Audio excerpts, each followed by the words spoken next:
The golden light of late afternoon spilled through the towering pines of Yellowstone National Park, casting long, dappled shadows across the rugged terrain.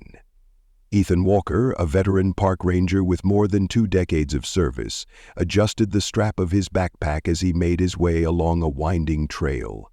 The air was crisp with the scent of pine needles and damp earth, a familiar aroma that always grounded him, reminding him of the land he had sworn to protect.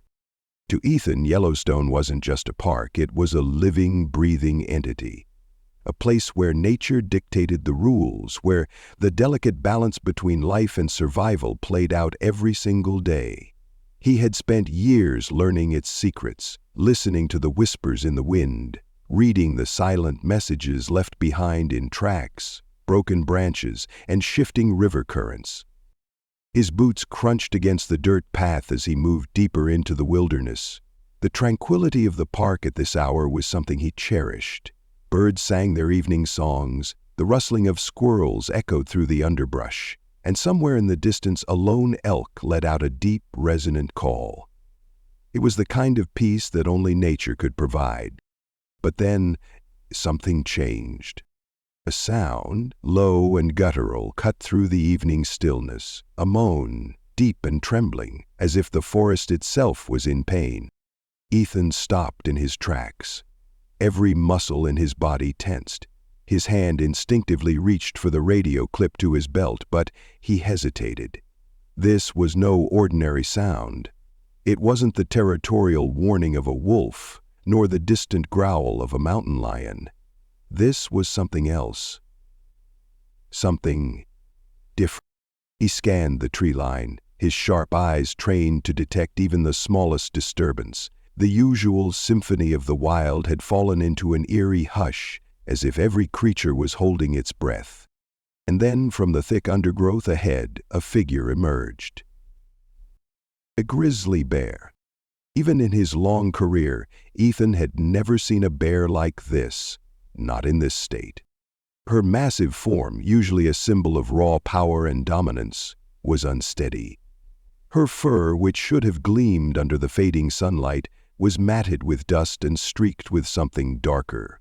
Her powerful shoulders sagged, and with every step her breath came in ragged, painful huffs. But it was her eyes that froze Ethan in place. Grizzlies were fierce, wild, untamed, but the look in this bear's eyes was not one of aggression. It was something else entirely.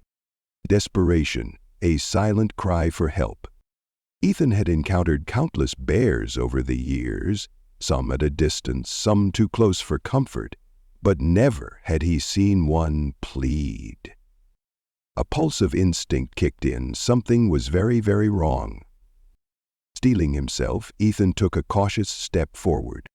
"Easy there, girl," he murmured, his voice low, calm. The bear did not retreat.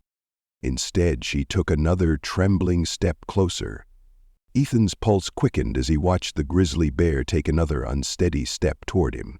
He had faced dangerous encounters before. Wolves stalking in the shadows, cougars crouched on rocky ledges, and even a rogue bison charging full speed. But nothing unnerved him quite like this. Because this wasn't a confrontation, this was a plea. The bear let out a low, guttural moan, her massive frame trembling with exhaustion. Ethan stayed still, letting her dictate the moment. He knew better than to make any sudden movements, but as she moved closer, he saw the deep crimson stain along her flank, stark against the coarse brown fur. She was wounded. His breath caught. The injury was bad. A gash, long, jagged, and swollen with infection, ran along her side. The fur around it was clumped and matted, a mix of dried blood and dirt. Whatever had caused this wound had been brutal, and it was clear the bear had been suffering for a long time. But what truly struck Ethan was the way she looked at him. Her dark eyes, usually fierce and untamed like the wild itself, were filled with something raw, desperation, exhaustion, and something else. Trust. Why was she here? Why had she risked approaching a human instead of retreating into the safety of the forest? And then realization dawned on him. She wasn't just any bear, she was a mother. Ethan's sharp gaze swept over her form, and there it was, the unmistakable sign. Her teats were swollen with milk. She had cubs. His stomach tightened. They weren't with her. He glanced past her massive frame, scanning the dense underbrush, the jagged rocks along the ridge, the gnarled roots at the base of the pines. Nothing. No sign of movement. No rustling leaves. No tiny figures trailing in her wake. The realization hit him like a punch to the gut. Her cubs were missing. She must have been searching for them, injured, weak, yet still driven by an instinct older than time itself. That was why she had come to him. A chill ran down Ethan's spine. This was no ordinary encounter. This was something primal, something that defied the very boundaries between human and beast. A wounded mother had reached the limit of her strength, and in the face of desperation, she had turned to the only thing left. A man she should have feared. Ethan took a slow breath, his mind racing through his options. He had to act carefully. An injured grizzly was unpredictable, even one seeking help. His hand inched toward the radio clipped to his belt, his fingers brushing against the cold metal. He pressed the button, keeping his voice low, steady, controlled. "Ranger Station, this is Ethan Walker." A crackle of static, then a response. "Go ahead, Ethan. I've got an injured adult female grizzly, deep laceration on her right flank. She's in bad shape, 2 miles south of Lamar Trailhead. I need veterinary support ASAP." "Copy that, Ethan. Dispatching a team now. ETA 45 minutes. Keep your distance." Ethan exhaled, the weight of responsibility settling heavily on his chest. 45 minutes. He had to keep the bear here. He had to make sure she didn't wander off, collapse, or worse, succumb to her injuries before help arrived. But something gnawed at him. Her cubs. Where were they? Were they hidden in the underbrush, waiting for their mother's return? Or had something worse happened? A coyote attack? A fall from the rocky cliffs? Were they even still alive? Ethan clenched his jaw. He couldn't let himself go there. Not yet. The bear let out another weak, shuddering breath, her strength fading. He took a careful step forward, lowering his voice to the same gentle, reassuring tone he used when calming injured deer or frightened.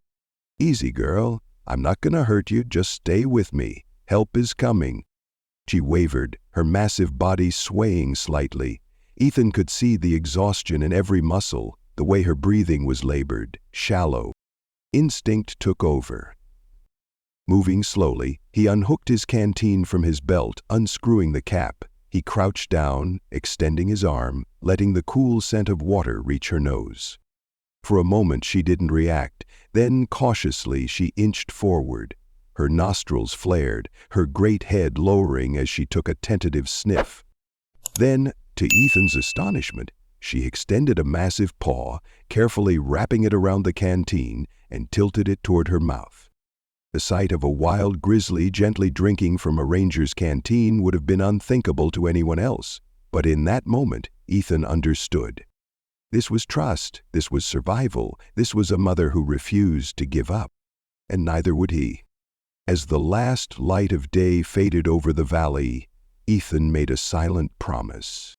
He would find her cubs, no matter what it took. The grizzly mother's breathing was growing shallower by the minute. Ethan could see it in the way her massive chest rose and fell. Labored, uneven, fragile. A creature built for strength, now teetering on the brink of collapse. He knew he couldn't waste a second. The veterinary team was still at least 40 minutes away, and every instinct told him the bear wouldn't last that long without intervention. The infection from her wound was spreading, the feverish glaze in her eyes, the occasional tremor in her limbs, signs of a body fighting a losing battle. Ethan clenched his jaw. He had faced tough calls before. He had pulled hikers from raging rivers, patched up wounded elk after brutal winters, and even stood his ground against an enraged bison. But this was different. This was a mother, and she was running out of time. A dangerous gamble. His first option was to wait for backup. The team would come with tranquilizers, a transport vehicle, and everything needed to safely move her. But could she hold on that long? His second option, take action now. Risky. Highly dangerous. An injured bear, even one seeking help, was still a grizzly.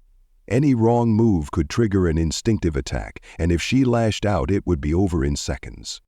Ethan tightened his grip on the radio. Ranger station, update on the grizzly. She's weakening fast. If she collapses, we might lose her before you arrive. What's the ETA? Static, then a response. Still about 35 minutes out. Do not engage, Ethan. We'll get her out safely. He exhaled through his nose, his mind racing. 35 minutes. A lifetime for an injured bear. A death sentence if she fell unconscious. Ethan looked into her dark, pleading eyes, and in that moment, he made his choice. He wasn't going to just stand there and watch her die. The first step, he knew he had to gain her full trust. Keeping his movements slow and deliberate, he reached into his emergency kit. His fingers closed around a small syringe. Not a tranquilizer, but an antibiotic shot strong enough to slow the infection. It wouldn't cure her, but it could buy her time. Now, the hard part, getting close enough to administer it. Easy, girl, he murmured, his voice steady despite the adrenaline flooding his veins. The bear huffed, shifting slightly, her weight unsteady.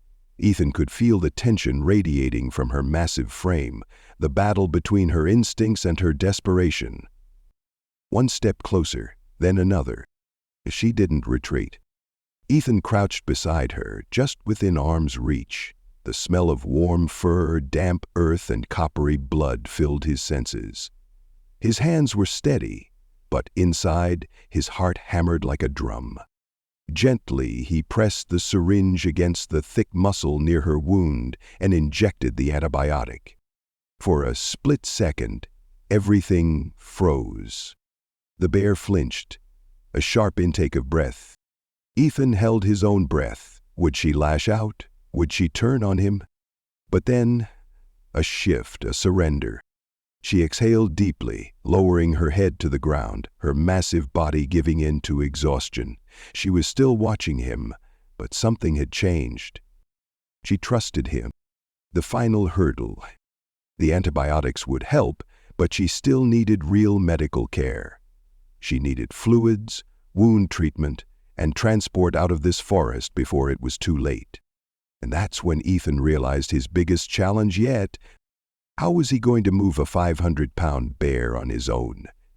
He couldn't wait for the team. He had to do something now. His gaze flicked to the trees, searching for a solution. The terrain was rough, the ground uneven. Dragging her was impossible, carrying her out of the question. Then it hit him. His Jeep. It was parked half a mile away near the ridgeline. If he could get her onto a makeshift sled, he might just be able to pull her out before she deteriorated further.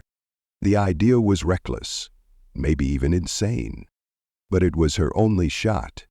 The plan in motion.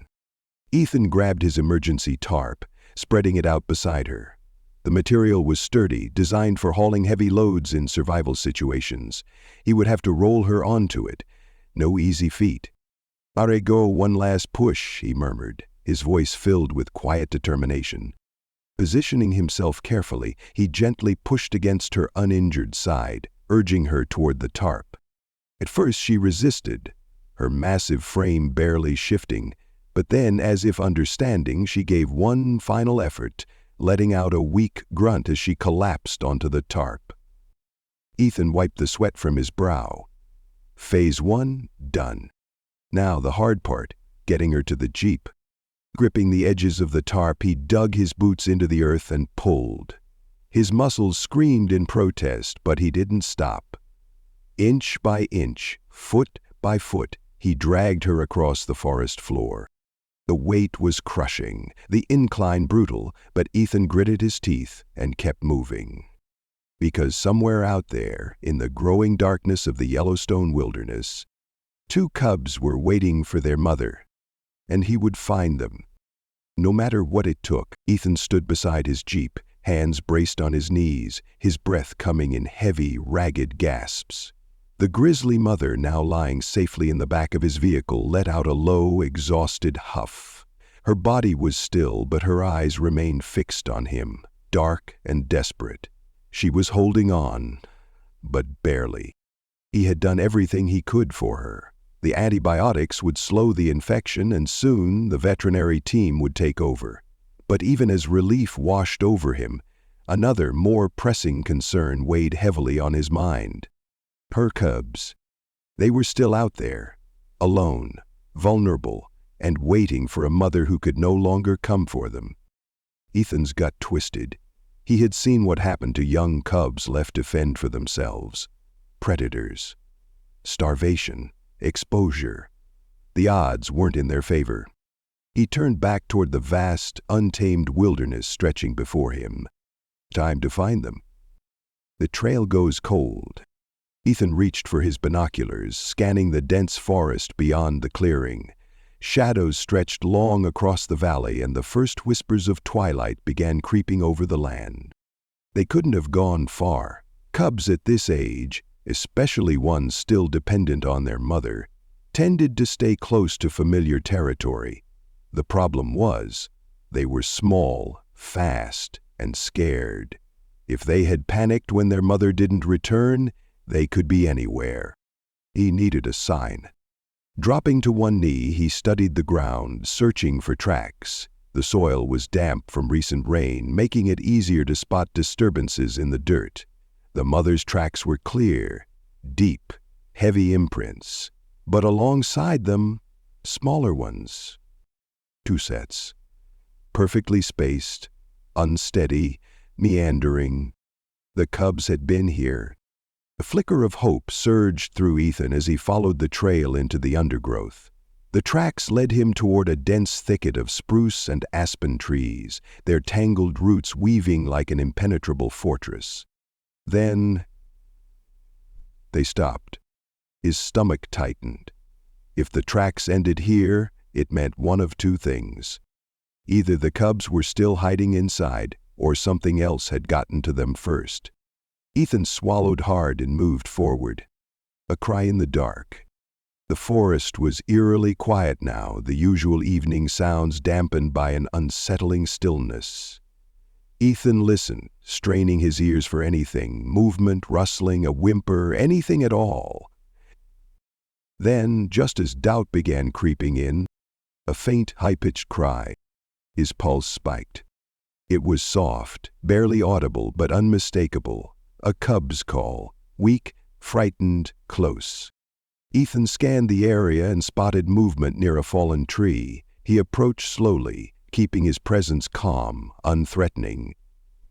And there, huddled beneath the gnarled roots of the fallen trunk, were 2 tiny, cinnamon-colored balls of fur. The cubs. Reaching out. They were small, barely the size of house cats, their eyes wide with fear. One of them, the bolder of the 2, let out a warning growl, though it sounded more like a kitten's hiss than a real threat. The other cub pressed itself deeper into the roots, trembling. Ethan crouched low, keeping his movements slow and deliberate. He knew better than to rush this. Cubs were naturally skittish, especially without their mother. "It's okay, little ones," he murmured softly. "I'm here to help." He reached into his pack and pulled out a handful of dried berries. It was a gamble. Cubs this young would still rely heavily on their mother's milk, but hunger could override their fear. The braver one, Aspen, sniffed the air cautiously. He hesitated, then took a tentative step forward. Ethan held still. The cub took another step, then another. Finally, Aspen nuzzled the berries, hesitated, and then, tentatively, began to eat. Ethan let out a slow breath. That was it. the first crack in their fear. Now for the second cub. The smaller one, Luna, was still curled up in the shadows, her tiny body pressed tightly against the fallen tree. "Come on, sweetheart," Ethan coaxed. "Your mama's waiting for you." Luna didn't move. Ethan knew he had to be careful. Cubs this age were fragile. Too much stress could send them into shock. Gently he reached out and placed the berries closer to her. Aspen, now more confident, nudged his sister with his snout, almost as if encouraging her. Luna whimpered but finally inched forward. A few more moments passed, and then, finally, she ate. Ethan exhaled in relief. They were still scared, still uncertain, but they were responding. That was enough. The journey back. Now came the real challenge, getting them back safely. Ethan removed his jacket, folding it into a makeshift sling. He carefully picked up Aspen first, wrapping him securely in the fabric. The cub squirmed but didn't resist. Luna was more hesitant. When Ethan reached for her, she let out a small yelp, pushing herself backward. Ethan paused, letting her calm down. Then, with a quiet murmur of reassurance, he lifted her gently. Both cubs were now secured, one in his jacket, the other nestled in his backpack, unzipped just enough for air. The journey back to the jeep was slow, methodical. Every step mattered. He didn't want to risk startling them. By the time he reached the vehicle, the mother bear was still breathing, still waiting. The cubs, sensing her scent, let out soft cries. Ethan smiled for the first time that night. The hard part wasn't over. The reunion, the medical treatment, the long road ahead. All of it still loomed. But in this moment, he had done what he set out to do. He had found them. And now, he was going to bring them home. The night air was crisp as Ethan pulled his jeep into the Yellowstone Wildlife Rehabilitation Center. The headlights cut through the darkness, illuminating the rustic wooden exterior of the facility, nestled against the backdrop of the dense forest. The drive had been long and tense, with every bump in the road making him glance anxiously in the rearview mirror, checking on his 3 fragile passengers. The mother bear, Sierra, was still lying in the back of the jeep, her body motionless except for the slow, uneven rise and fall of her chest. She was holding on, but just barely. The antibiotics had helped stabilize her, but she needed urgent medical attention. The 2 cubs, Aspen and Luna, nestled against Ethan's body during the drive, tucked into his jacket and backpack. They had grown restless, sensing their mother's presence. Even now, their tiny whimpers filled the air, soft and pleading. As Ethan brought the vehicle to a stop, the center's lead veterinarian, Dr. Rachel Carter, rushed out with a team of wildlife specialists. "How is she?" Rachel asked, her voice urgent as she swung open the back of the jeep. "Live, but barely." Ethan's voice was tight. "She's lost a lot of blood. Infection's setting in." Rachel nodded and signaled to her team. With practiced efficiency, they gently lifted Sierra onto a reinforced stretcher, careful not to jostle her wound. "Had the cubs?" Ethan glanced down. Aspen was wriggling, trying to climb out of his arms, while Luna clung tightly to his jacket, trembling. "Right here, safe but scared out of their minds." Rachel's eyes softened. "Then let's get them back where they belong." The first moments. Inside the facility, a quiet tension filled the air. The cubs had been placed in a small, enclosed area lined with straw and blankets, their tiny bodies still pressed together for comfort. Sierra was in the adjacent recovery bay, lying on a thick bed of hay, her wound cleaned and stitched, her breathing more even now that fluids had been administered. But even as her body healed, she remained restless. She knew they were near. Her head lifted slightly, nostrils flaring as she took in the scent that had been missing for too long. A mother's instinct never wavered. Aspen was the first to react. He lifted his head, his small, rounded ears perking up. His nose twitched, catching the faint but familiar scent. He let out a soft whimper, then another, higher, more urgent. Luna followed suit, But instead of a whimper, she let out a tiny, trembling cry. And then the magic happened. The reunion. Sierra let out a low, resonant sound, a deep, guttural moan that sent shivers down Ethan's spine. It wasn't a sound of pain or exhaustion. It was a mother calling to her young. And Aspen and Luna responded immediately. The cubs scrambled to their feet, their tiny claws skittering against the floor as they pressed against the barrier between them and their mother.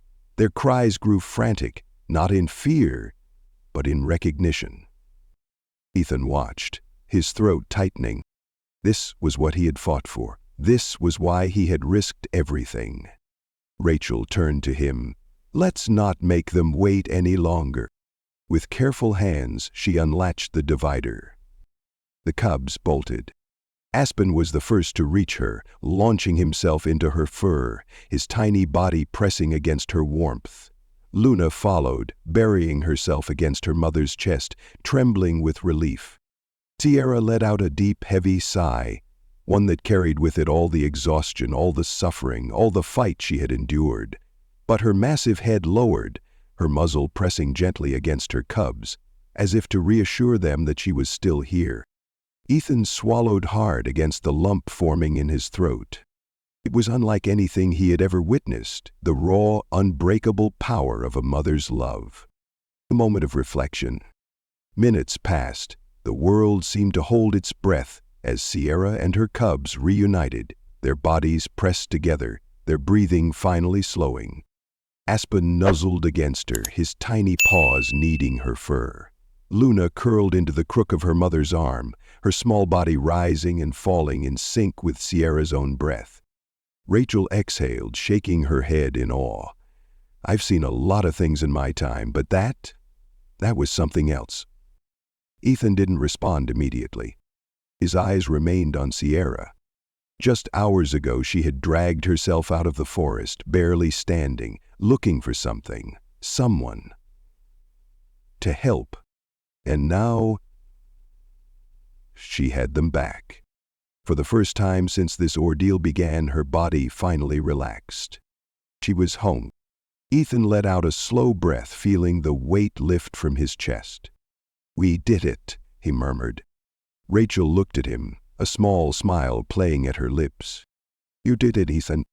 But Ethan just shook his head. He hadn't done this alone. It had been Sierra's strength, her fight, her love for her cubs that had carried her through. All he had done was listen and answer her call. The road ahead. As the night deepened, the rehabilitation team continued their quiet work. Sierra and her cubs would stay under observation for now, monitored closely to ensure their full recovery. But soon, very soon, they would be ready. Ready to return to the wild, ready to reclaim the life that had been almost taken from them. Ethan would be there for that moment. He would see them walk back into the forest, stronger than before. And when they finally disappeared into the vast expanse of Yellowstone, he would know. They had survived. And that, in the end, was all that mattered. The morning air was crisp, carrying the scent of damp earth and pine as the sun slowly rose over the rolling landscape of Yellowstone National Park. A thin mist still clung to the valley, wrapping the towering trees in a soft embrace, as if nature itself was preparing for something sacred. And in many ways it was. Today was the day Sierra and her cubs would return home. Ethan stood at the edge of the release site, his hands resting on his hips as he surveyed the vast wilderness before him. He had scouted this area carefully, a secluded valley nestled between the towering peaks, far from human activity, rich with food sources and filled with the familiar sense of home. A place where Sierra could thrive. He took a deep breath, the weight of the past few days still lingering in his bones.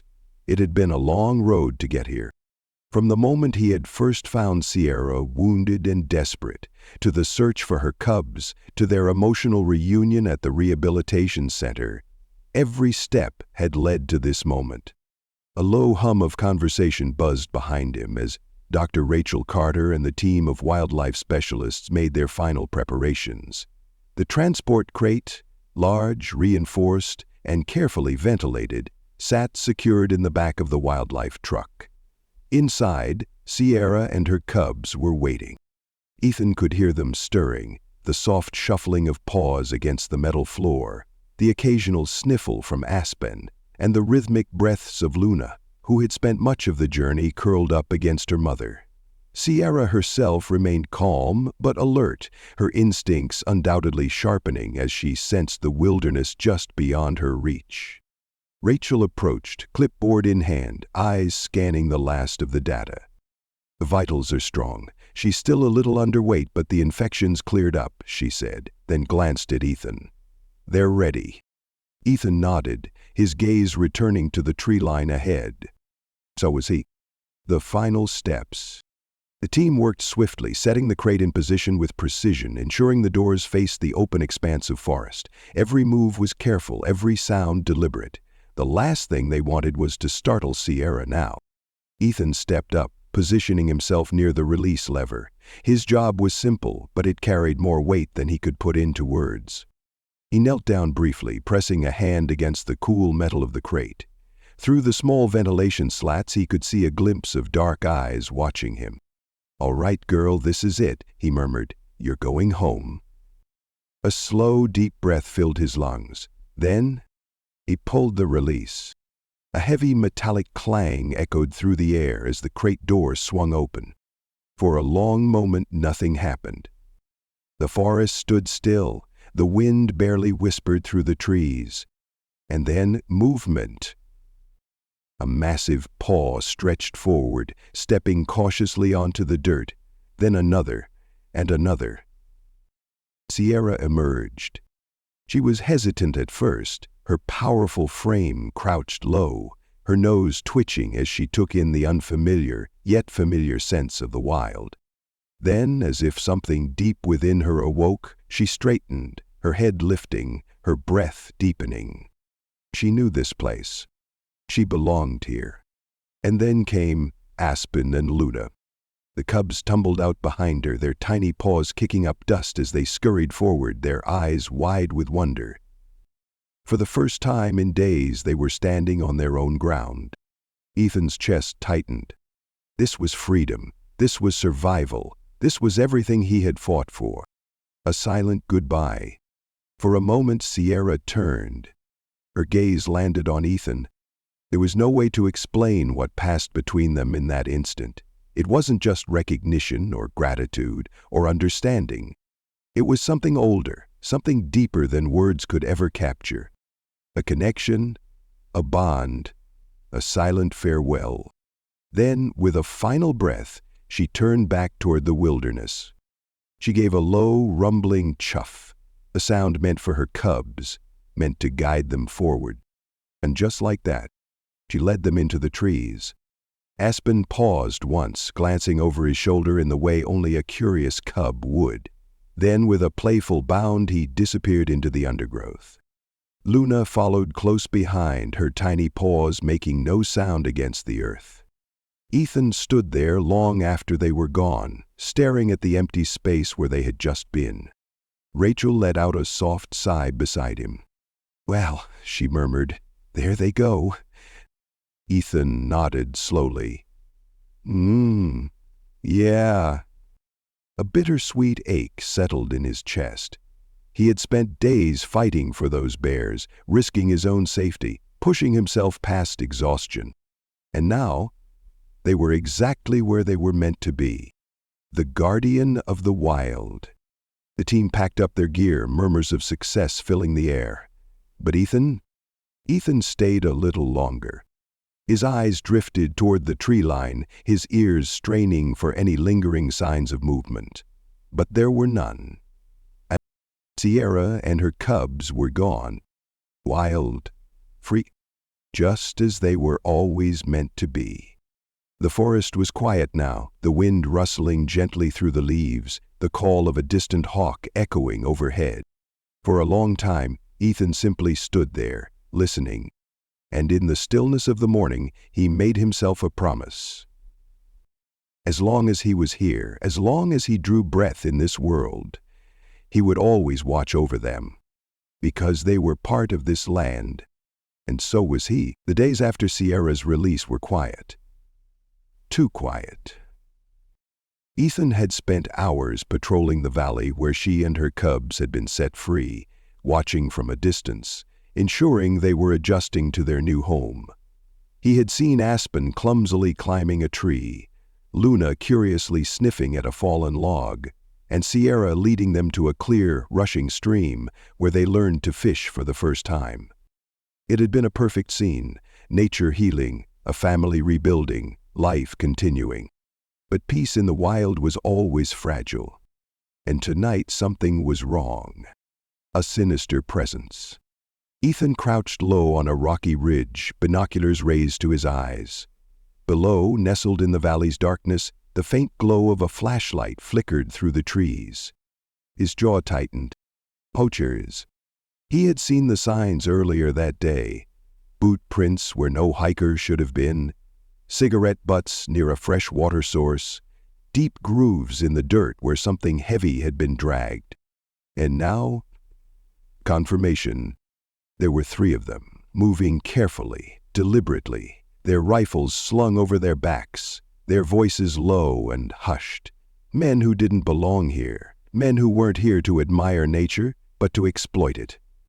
Ethan's grip on the binoculars tightened. He didn't need to guess what, or who, they were after. They were hunting Sierra, a Lone Ranger's dad. He reached for his radio, his voice barely above a whisper. "Ranger Station, this is Walker. I've got 3 suspected poachers approximately half a mile from the release site. Moving in now. Send backup." A crackle of static, then, "Copy that, Ethan. Rangers en route. ETA 20 minutes. Be careful." 20 minutes. That was too long. If these men had already set their traps, if they had already taken their shot, then Sierra and her cubs didn't have 20 minutes. Ethan exhaled slowly, his mind clearing, his focus sharpening. He was going in. The confrontation. Moving like a shadow through the trees, he closed the distance. The poachers were setting something up. A snare? A bait station? He couldn't tell from here. But he wasn't about to let them finish. Stepping into the clearing, Ethan made his presence known. "This is protected land. You don't belong here." The men froze. One turned, his face hard, lined with years of disregard for the law. Another reached for his rifle, but Ethan took a step closer, his stance unwavering. "I wouldn't do that if I were you." A tense silence settled, the kind that comes before a storm. One of them, the leader it seemed? "And who's gonna stop us?" Ethan's gaze was steady, unshaken. "I am, and you're outnumbered." As if on cue, the distant hum of approaching ATVs filled the night. Backup had arrived. The poachers heard it too. Their confidence faltered. In an instant they abandoned their equipment, turning on their heels and vanishing into the woods. Ethan didn't chase them. He didn't need to, because they weren't getting away. The Guardian's vow. By sunrise, the poachers were in custody, their weapons confiscated, their snares dismantled. And Ethan? He stood once more at the edge of the valley, his eyes searching the tree line, his ears tuned for any sign of Sierra and her cubs. Then, a familiar rustling. A glimpse of dark fur between the trees, a pair of watchful eyes meeting his. Sierra. She was still here. Still safe. Still free. Ethan let out a slow breath, a silent vow settling deep within him. As long as he was here, as long as he drew breath, no harm would come to them. Not on his watch. Lessons from the wild, a reflection on life and protection. Nature has a way of teaching us lessons we often forget in the rush of everyday life. Ethan Walker's journey to save Sierra and her cubs is more than just a story of survival. It's a testament to the values that define us as human beings. At its heart, this story reminds us of the power of compassion, Ethan didn't hesitate to help a creature that, by all logic, should have been feared. Yet, in that moment, fear gave way to understanding, trust, and a silent connection between man and nature. In life, we too are often faced with situations where helping another, whether a person or an animal, requires stepping outside of our comfort zones. It also teaches us the importance of vigilance and protection, whether it's standing up against threats in the wild or protecting the values and people we cherish. Some battles are worth fighting. Ethan knew the dangers of the poachers, but he didn't back down. In our own lives, there will always be forces that threaten what we hold dear: our families, our principles, our way of life. And finally, it's a story about legacy. The wilderness will always need guardians, just as future generations will need our wisdom, our strength, and our stories. The question is, what will we leave behind? In the heart of the wilderness, trust was built, lives were saved, and a silent promise was made to protect, to respect, and to never turn away from those in need. Sierra and her cubs found their way home, but their story is a reminder that nature always needs its guardians. If this story touched your heart, leave a like and subscribe to our channel to share in more powerful tales of friendship, loyalty, and survival.